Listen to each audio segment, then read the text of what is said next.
What is up, guys? We're back with another video, and today we're going to be talking about this really interesting case from Cooler Master. It is their NCORE 100 Max. So let's go ahead and take a look.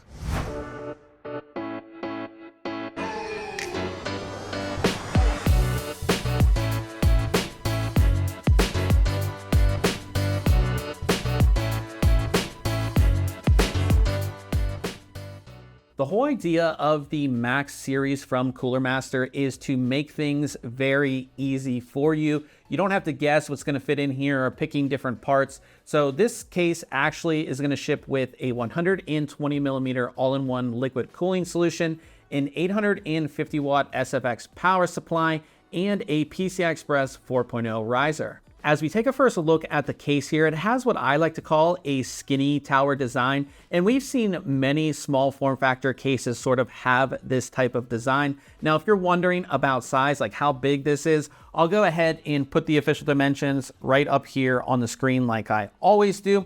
And then as far as volume, this case is going to have a volume of 15.8 liters. The outer panels of the case are made of aluminum, and we have the dark gray version of the case, which I think sort of looks like a gunmetal color. Now, this case will be offered in a bronze version as well. Now, both of the panels have large ventilation holes with built-in filters. These panels sort of wrap around the case to create an outer shell. Now, on the back side of the case, you will find an opening for the rear I/O ports on your motherboard, and then all the way at the bottom is your power connection. Towards the bottom of the case, right on the corner, is a large power button, and then to the left of it, you'll find a combination headphone and microphone jack, a USB 3.2 Gen 2x2 Type-C port, and two USB 3.2 Gen 1 Type-A ports. The top part of the case is ventilated, which is good, as right below it is the ventilation for the all-in-one liquid cooler. More on that in a bit. Getting inside this case is very easy. We actually have a completely toolless design here, and I really like that because it keeps the sleek and stylish look of this case intact. We don't have any screws or any latches or handles or anything like that sort of protruding out. Now, to get inside, what you want to do is find the shorter side of the case, which is right here. And all you have to do is sort of just pull out on it, and it will just pop off very easily, just like that. So we have that side removed, very easy. And then same thing, again, we find the shorter side, which is right here, and we just simply pop it off, and they come off extremely easy. Before I show you what's inside the case, let's talk about installation. Now, installation is pretty easy and pretty straightforward. You basically slot in everything. It goes in no problem. I would say you spend most of your time sort of organizing your cables, but again, Cooler Master does make that pretty easy.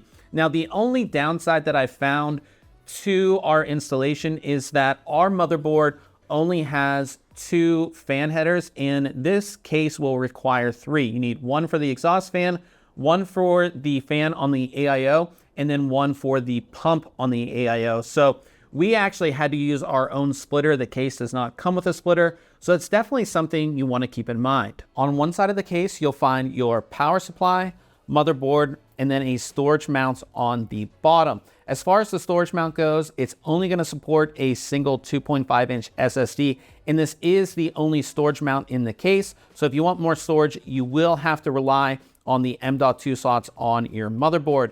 Of course, for motherboard support, we only have support for Mini-ITX motherboards here. You can see we do have our riser cable installed. The riser cable does come with the case, and it's already like pre-installed, pre-routed. All you have to do is slot it in. Same thing with our pump block here for the AIO. This comes already routed down here. Once you install your motherboard, you just simply, just put this on, secure it, and you're good to go. For your power supply here, you have Cooler Master's VSFX Gold 850. This is an 850 watt power supply. It's 80 plus gold certified, and it is ATX 3.0. Now, this does come pre-installed, so you don't have to do anything. And one thing that's really nice about it is that all of the cables are pre-routed, and they're really short. So they're just going to fit, to whatever they're going to be connected to. They're not extra long. You don't have to worry about trying to hide them or anything like that. They are the perfect length for a Mini-ITX installation. Right next to the power supply, you'll find your fan, which is a 120 millimeter sickle flow fan from Cooler Master. It's set up to be an exhaust fan. The opposite side of the case is, of course, for your graphics card. Now, this case will support 3-slot graphics cards with a maximum length of 337 millimeters. And my graphics card here is actually 336 millimeters, and I had no problem getting it inside the case. Now, like I said, by default, 337 millimeters, but you can actually expand the case out and get up to 357 millimeters, which actually means that this case will support RTX 4090 graphics cards. And one of the nice things too is that our 12VH PWR power cable, it comes over and easily connects right into our graphics card. Again, not a whole lot of cable mess or anything like that. At the top of the case, we have our radiator for the all-in-one liquid cooling system. Now, it is covered by this ventilated panel, but you just simply pull up on it and it comes off. Now, of course, the AIO and the radiator and everything comes pre-installed. You don't have to install this. It's good to go out of the box. Now, taking a look at it here, it is going to be thicker than your typical radiator. So this is 38 millimeters thick, which means you're going to have more surface area, which means you're going to have better cooling performance. Now, on top of that, the fan that is on the bottom of this is a custom-made Silencio fan from Cooler Master. It actually runs at a higher RPM, and it also has a pressure blade design, which means that it's specifically made for radiator use. To keep your build as tidy as possible, Cooler Master has sort of a cable routing channel that's right here and a cable cover. Now, when you're doing your installation, you can remove this cable cover just like this. There's 2 little latches and it just comes off, and then you can fully go ahead and remove it from the case just like that. And then you can see how we have all of our cables routed here. We actually have a bunch of them zip tied as well. It just makes organizing all of your cables very easy. When it comes to testing, we're going to be measuring both temperatures as well as sound levels. Now, our sound levels are taken 5 inches from each side of the case, and then our temperature readings are taken with AIDA 64. So here's a full breakdown of our test system.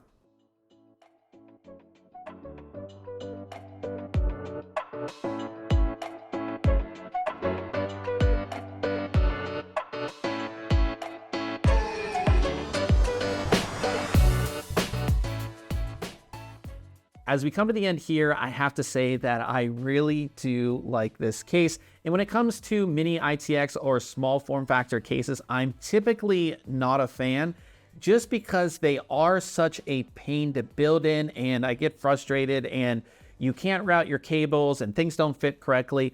But with this case, I didn't run into any of those issues and installation was very easy. I think the main reason is because Cooler Master does include the 120 millimeter all-in-one liquid cooling solution, the power supply, and the riser cable. All of that stuff is pre-installed and all of the cables are run for you. So, you know, when it comes to the AIO, all you have to do after you install your motherboard is just put on the pump block and you're good to go. The graphics card simply slots in, and then all of the cables are specific lengths for this case, so you don't have to worry about extra cables or anything like that. Installation, like I said, was extremely easy, but because Cooler Master does include everything, it also means that you don't have to guess when you're getting a Mini-ITX case, right? You don't have to wonder, like, what cooler can fit in here? Can I even fit an AIO in here? You know, it's all sort of figured out for you, which I definitely like there as well. And then the actual performance, you know, when it comes to Mini-ITX systems, small form factor systems, you always wonder about heat just because everything is confined in such a small case. But in this case, you know, they really made an effort to make the AIO more of a custom AIO. It's not one of their like sort of off-the-shelf AIOs.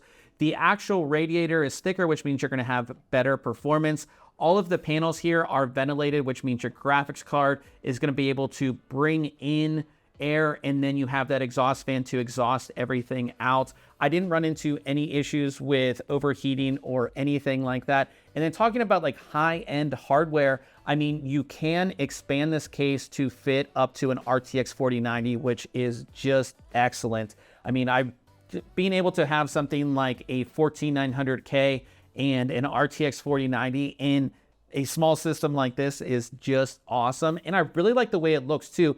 It's sleek, it's elegant. I like the tool system that we have here too. So getting in and out of the case is very easy. And again, that cable routing channel on the side really makes it easy to organize everything inside as well. Now, this case is going to be selling for $379.99. And considering you get that power supply, all-in-one liquid cooling solution, and the riser, I don't think it's all that bad of a price. Now, I will go ahead and have links below where you can go ahead and pick that up, as well as links to our full written review. Now, if you have any questions about this case, go ahead and leave it in the comment section below. And if you enjoyed this video, I would appreciate it if you hit the thumbs up. We'll see you guys in the next video.